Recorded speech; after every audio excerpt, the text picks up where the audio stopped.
Bismillahirrahmanirrahim. Assalamualaikum warahmatullahi wabarakatuh. Baiklah, di sini dengan saya Dr. Gerjat Iko. Saya di sini akan menjelaskan tentang manajemen modal kerja.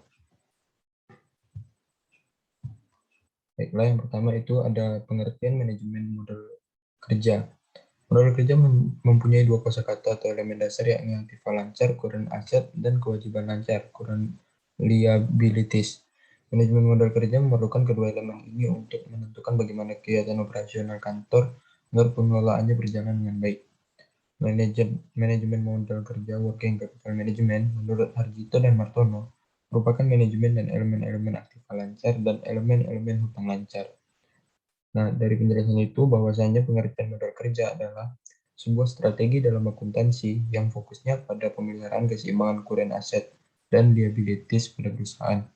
Manajemen modal kerja juga melibatkan hubungan antara aset jangka pendek dan kewajiban jangka pendek perusahaan. Dalam hal seperti ini berhubungan pada pengelolaan kas, persediaan, dan hutang piutang. Nah, kemudian di sini ada tujuan-tujuan manajemen modal kerja. Yang pertama yaitu sebagai upaya untuk mengoptimalkan pengeluaran dalam suatu peningkatan penjualan dan keuntungan. Dua, yaitu dalam pemenuhan laba bagi suatu perusahaan. Yang ketiga, jikalau rasio keuangan menunjukkan tren yang positif, maka perusahaan tersebut dapat memperoleh investasi dana dari para kreditor. Yang keempat, yaitu karena adanya menghargai modal kerja, maka perusahaan akan membayar segala kebutuhan dengan waktu yang telah ditentukan. Yang kelima yaitu sebagai perlindungan atau proteksi saat terjadinya krisis modal kerja. Nah, berikut merupakan penjelasan dari poin-poin tersebut. Dan di sini ada konsep modal kerja. Di sini terbagi menjadi tiga. Yang pertama konsep kuantitatif.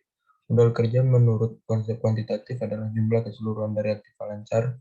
Unsur-unsur modal dari modal kerja kuantitatif meliputi kas, sekuritas, piutang, dan persediaan. Dan ada konsep kualitatif. Modal kerja menurut konsep kualitatif adalah kelebihan aktiva lancar di atas hutang lancar. Modal kerja dihubungkan dengan besarnya hutang lancar yang harus dilunasi. Sebagian aktiva lancar yang dipergunakan adalah hutang dagang, hutang wesel, hutang pajak, dan sebagian yang digunakan untuk membelanjai kegiatan operasional perusahaan. Nah, kemudian ada konsep fungsional. Modal kerja menurut konsep fungsional adalah modal kerja yang terdiri dari modal kerja real dan modal kerja potensial. Modal yang digunakan untuk menghasilkan ukuran income atau konsep yang berdasarkan pada fungsi dana yang digunakan untuk memperoleh pendapatan baik pendapatan saat ini maupun pendapatan pada masa yang akan datang. Nah, kemudian di sini ada jenis-jenis modal kerja. Yang pertama ada modal kerja permanen dan modal kerja variabel. Di jenis modal kerja permanen dibagi menjadi dua, yakni modal kerja primer. Modal kerja primer merupakan modal kerja yang minimal harus ada dalam setiap perusahaan agar fungsinya untuk menjamin si perusahaan tersebut dapat tetap untuk beroperasi. Yang kedua itu modal kerja normal. Modal kerja normal merupakan modal kerja yang wajib dan harus ada agar si perusahaan terbiasa hanya untuk bisa beroperasi dengan tingkat produksi yang normal. Nah, dalam hal modal kerja variabel terdiri dari pertama itu modal kerja siklus, merupakan suatu modal kerja yang tingkat fluktuasi konjungturnya dipengaruhi oleh jumlah kebutuhan produk. Yang kedua itu modal kerja musiman, merupakan jumlah dana yang dibutuhkan oleh perusahaan untuk pencegahan atau antisipasi jika ada fluktuasi di setiap kegiatan perusahaan. Yang ketiga itu modal kerja darurat. Dalam modal kerja ini, jumlah di setiap kebutuhannya akan dipengaruhi oleh setiap keadaan yang terjadi pada luar kemampuan di perusahaan. Sebuah usaha akan dikatakan sehat jika posisi pada modal kerjanya stabil, yang berarti harus ada dua jenis modal kerja yang disebutkan tadi tersedia di setiap perusahaan tersebut. Nah, di sini juga ada komponen modal kerja, yaitu ada aktiva lancar dan hutang lancar. Menurut ahli, aktiva lancar adalah uang kas dan aktiva lainnya yang dapat diharapkan untuk dicairkan untuk ditukarkan kembali menjadi uang tunai, dijual atau konsumer dalam periode berikutnya, paling lama 1 tahun atau dalam perputaran kegiatan perusahaan yang normal. Dan ada hutang lancar. Menurut ahli Munawir, hutang lancar adalah hutang jangka pendek yang kewajiban keuangan perusahaan yang pelunasannya atau pembayarannya akan dilakukan dalam jangka pendek 1 tahun sejak tanggal neraca. Dengan menggunakan aktiva lancar yang dimiliki oleh perusahaan, hutang lancar merupakan kewajiban perusahaan kepada pihak lain yang harus dipenuhi dalam jangka waktu kurang dari 1 tahun.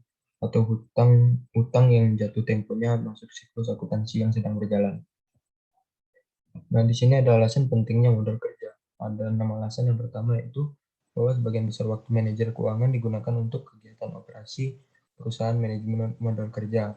Yang kedua itu lebih separuh aktiva perusahaan merupakan aktiva lancar.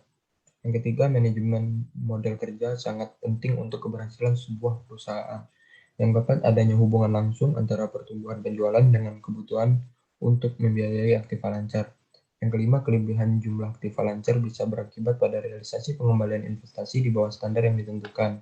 Dan yang terakhir yaitu kekurangan aktiva lancar dapat menimbulkan kesulitan dalam operasi perusahaan tersebut. Nah, mungkin cukup sekian dari saya. Kurang lebihnya mohon maaf atau ada salah kata saya mohon maaf. Wabillahi taufiq wal hidayah. Wassalamualaikum warahmatullahi wabarakatuh.